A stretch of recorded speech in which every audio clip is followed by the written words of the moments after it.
महाकुंभ श्रद्धा और भक्ति का एक अद्भुत नजारा। यह एक ऐसा आयोजन है जो लाखों लोगों को एक साथ लाता है। यह पर्व न केवल धार्मिक आस्था का प्रतीक है, बल्कि भारतीय संस्कृति और परंपराओं का भी एक महत्वपूर्ण हिस्सा है। अपनी जड़ें हिंदू पौराणिक कथाओं में महाकुंभ का इतिहास और महत्व सदियों पुराना है। यह पर्व उन कहानियों और मान्यताओं से जुड़ा है जो हमारे पूर्वजों ने हमें सौंपी है। खास तौर पर समुद्र मंथन की कहानी में पाता है, जो देवताओं और असुरों के बीच हुए संघर्ष की एक महत्वपूर्ण घटना है। इस कहानी में गहरे धार्मिक और आध्यात्मिक अर्थ छिपे हुए हैं। इस कथा के अनुसार देवताओं और असुरों ने अमृत, जो कि अमृता का अमृत है, उसे प्राप्त करने के लिए समुद्र मंथन किया। यह मंथन एक विशाल पर्वत और नाग के सहारे किया गया था। धन्वंतरी, देवताओं के वैद्य, समुद्र से अमृत से भरे कुंभ को धारण किए हुए निकले। यह अमृत कुंभ ही महाकुंभ के आयोजन का मुख्य कारण है। देवताओं और असुरों के बीच कुंभ को लेकर संघर्ष छिड़ गया। यह संघर्ष कई दिनों तक चला और इसमें कई महत्वपूर्ण घटनाएं घटी। इस दिव्य युद्ध के दौरान ऐसा माना जाता है कि अमृत की कुछ बूंदें पृथ्वी पर 4 स्थानों पर गिरी: प्रयागराज, हरिद्वार, उज्जैन और नासिक। ये स्थान आज भी पवित्र माने जाते हैं।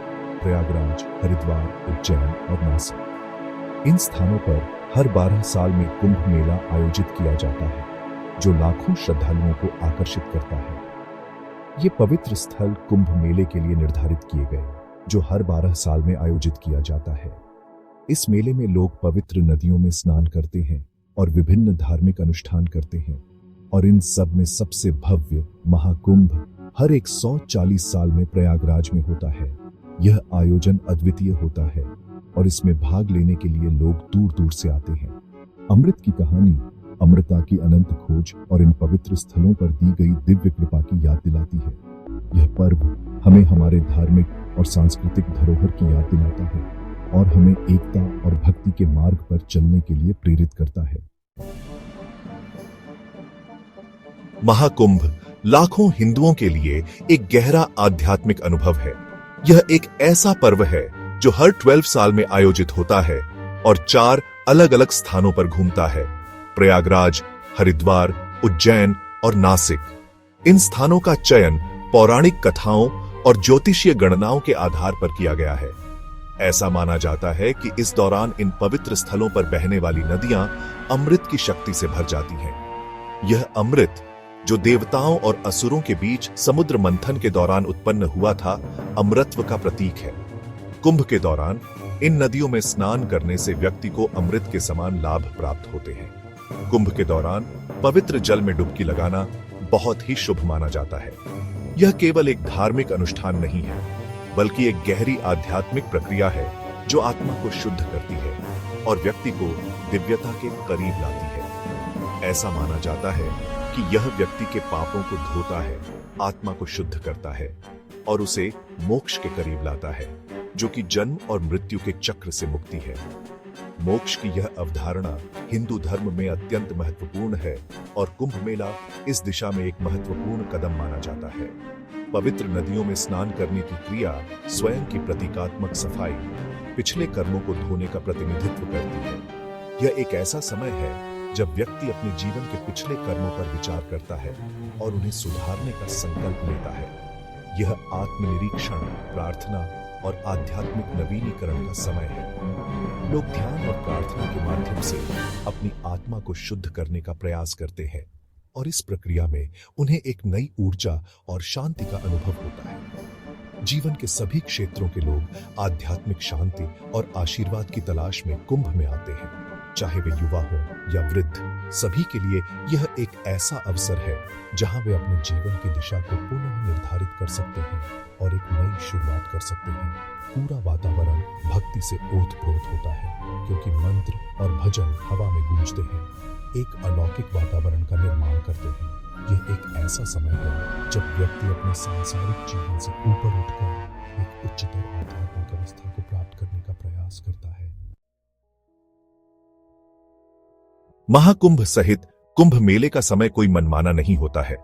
यह आकाशीय गतियों और उनके ज्योतिषीय महत्व से गहराई से जुड़ा है। तिथियां, ग्रहों की स्थिति, मुख्य रूप से बृहस्पति और सूर्य की स्थिति के जटिल परस्पर क्रिया के आधार पर निर्धारित की जाती है। महाकुंभ तब मनाया जाता है जब बृहस्पति मेष राशि में और सूर्य मकर राशि में प्रवेश करता है। ऐसा माना जाता है कि यह खगोलीय संरेखण एक अत्यधिक शुभ समय बनाता है, जो कुंभ की आध्यात्मिक शक्ति को बढ़ाता है। सटीक गणना और ज्योतिषीय सिद्धांतों का पालन हिंदू परंपरा में आस्था और खगोल विज्ञान के बीच गहरे संबंध को रेखांकित करता है। मजेदार बात यह है कि वैज्ञानिक अध्ययनों से पता चला है कि कुंभ मेले के दौरान गंगा नदी के पानी की गुणवत्ता में उल्लेखनीय सुधार होता है। लाखों श्रद्धालुओं की भारी आमद के बावजूद पानी में घुली हुई ऑक्सीजन का स्तर अधिक होता है, हानिकारक बैक्टीरिया में कमी होती है। इस घटना का श्रेय विभिन्न कारकों को दिया गया है, जिसमें बड़ी संख्या में स्नानार्थियों के कारण नदी के पानी का मंथन भी शामिल है। यह प्राकृतिक वातन प्रक्रिया नदी के तल में कुछ जड़ी बूटियों और खनिजों की उपस्थिति के साथ मिलकर पानी की गुणवत्ता में अस्थायी सुधार में योगदान करती है। वैज्ञानिक अवलोकन और पारंपरिक मान्यता का यह अभिसरण आस्था, प्रकृति और मानवीय प्रथाओं के बीच जटिल संबंध को उजागर करता है। महाकुंभ केवल एक धार्मिक सभा नहीं है, यह भारतीय संस्कृति और परंपराओं का एक जीवंत चित्र है। यह आयोजन हर 12 साल में होता है और इसे दुनिया का सबसे बड़ा धार्मिक मेला माना जाता है। महाकुंभ का महत्व केवल धार्मिक नहीं है, बल्कि यह सामाजिक और सांस्कृतिक दृष्टिकोण से भी महत्वपूर्ण है। यह त्योहार विविध पृष्ठभूमि के लोगों को एक साथ लाता है। यहाँ हर उम्र, जाति और धर्म के लोग एकत्र होते हैं, जो भारतीय समाज की विविधता को दर्शाता है। यह एक ऐसा मंच है जहां लोग अपने मतभेदों को भुलाकर एक साथ आते हैं, जिनमें से प्रत्येक समृद्ध सांस्कृतिक चित्र में योगदान देता है। यहाँ परंपरागत वेशभूषा में लोग सांस्कृतिक गतिविधियों में भाग लेते हुए दिखाई देते हैं, जो भारतीय संस्कृति की विविधता और समृद्धि को उजागर करते हैं।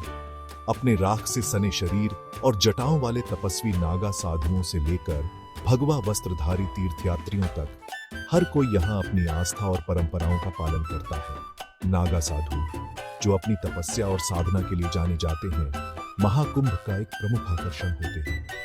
कुंभ मानव विविधता का एक आकर्षक तमाशा प्रस्तुत करता है।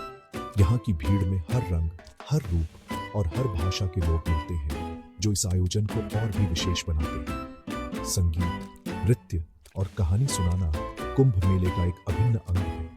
यहाँ पारंपरिक संगीत और नृत्य के प्रदर्शन होते हैं, जो लोगों को मनोरंजन के साथ साथ सांस्कृतिक धरोहर से भी जोड़ते हैं। कहानी सुनाने के सत्र भी होते हैं, जहां लोग प्राचीन कथाओं और लोक कथाओं का आनंद लेते हैं। धार्मिक प्रवचन, जिन्हें प्रवचन के रूप में जाना जाता है, आयोजित किए जाते हैं। यहाँ पर आध्यात्मिक नेता अपने अनुयायियों को ज्ञान और मार्गदर्शन प्रदान करते हैं, जो लोगों को आध्यात्मिक उन्नति की ओर प्रेरित करता है। जहाँ आध्यात्मिक नेता ज्ञान और ज्ञान प्रदान करते हैं, ये प्रवचन लोगों को जीवन के गहरे अर्थ और मूल्यों को समझने में मदद करते हैं। हवा भक्ति गीतों की ध्वनियों से भर जाती है। यहाँ पर भजन और कीर्तन का आयोजन होता है, जहाँ लोग सामूहिक रूप से भगवान की स्तुति करते हैं, जिन्हें भजन और कीर्तन के रूप में जाना जाता है। ये गीत और संगीत लोगों के दिलों को छूते हैं और उन्हें आध्यात्मिक शांति प्रदान करते हैं, जो सामूहिक उत्साह का माहौल बनाते हैं। सामूहिक उत्साह और भक्ति का माहौल लोगों को एक दूसरे से जोड़ता है और उन्हें एकता का अनुभव कराता है। महाकुंभ के सबसे उल्लेखनीय पहलुओं में से एक एकता और सामाजिक सद्भाव की भावना है, जो पूरे वातावरण में व्याप्त है। सभा की विशालता और इसके उपस्थित लोगों की विविधता के बावजूद जीवन के सभी क्षेत्रों के लोग शांतिपूर्वक सह अस्तित्व में रहते हैं। अमीर और गरीब, ऊंचे और नीच, सभी अपनी भक्ति में समान रूप से एक साथ आते हैं। कुंभ मेला समुदाय और साझा पहचान की भावना को बढ़ावा देता है। यह हमारी सामान्य मानवता की याद दिलाता है, सामाजिक बाधाओं को पार करता है और आपसी सम्मान को बढ़ावा देता है। सेवा, निस्वार्थ सेवा की भावना भी पूरे उत्सव में स्पष्ट होती है, क्योंकि स्वयंसेवक तीर्थयात्रियों की भलाई सुनिश्चित करने के लिए अथक प्रयास करते हैं।